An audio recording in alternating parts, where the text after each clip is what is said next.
Sony is expected to unveil the Xperia 1.6 flagship and Xperia 10.6 mid-ranger smartphone at its event on May 17th.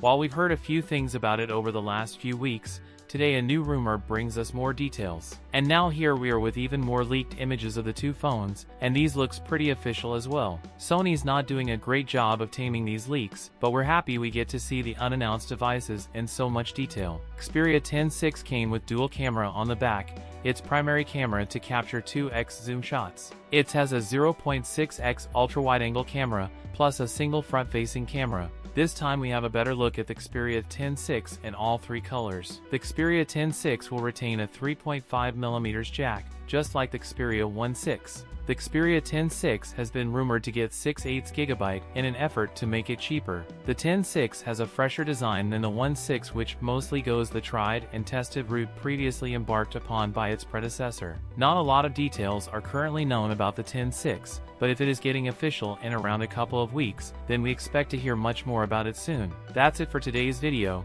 If you enjoyed it, don't forget to like, comment, and subscribe for more content. Thanks for watching, and I'll see you in the next one.